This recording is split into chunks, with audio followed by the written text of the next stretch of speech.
আগে লোটে মাছ 20 থেকে 30 টাকা কেজি দরে বাজারে বিক্রি হতো, কিন্তু এখন সেই লোটে মাছই 150 থেকে 200 টাকা কেজি দরে বিক্রি হচ্ছে।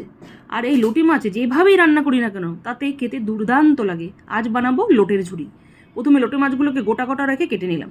এই ফাঁকে আলু, পেঁয়াজ, টমেটোকে আলাদা আলাদাভাবে কুচি করে নিলাম। এবার কড়াইতে কালো জিরে ফোড়ন দিয়ে বেশ খানিকটা পেঁয়াজ কুচি দিয়ে একবার নেড়ে চেড়ে কেটে রাখা আলুগুলো দিয়ে ভালোভাবে নেড়ে চেড়ে কুচনো টমেটো দিয়ে এরপর কাঁচা লঙ্কা, রসুন বাটা দিয়ে একে একে নুন, হলুদ আর রঙের জন্য কাশ্মীরি লঙ্কার গুঁড়ো দিয়ে খুব ভালোভাবে কষিয়ে নিলাম।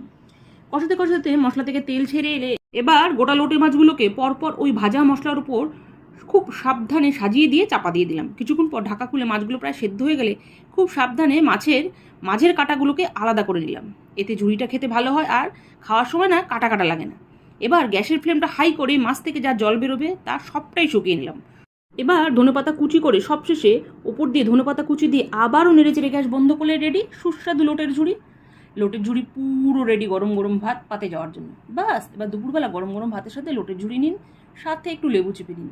ভাত মাখছি আর মুখে দিচ্ছি, হাত তো থামাতেই পারছি না, আর স্বাদ দুর্দান্ত লেভেলের। বলছি এভাবে একবার আলু দিয়ে এই লোটের ঝুড়িটা বানান না, দেখবেন অন্য আইটেমের ঢাকনা খুলতেই ইচ্ছা করবে না। এরপর লোটে মাছ এলেই এই আইটেমটাই বানাতে ইচ্ছা করবে।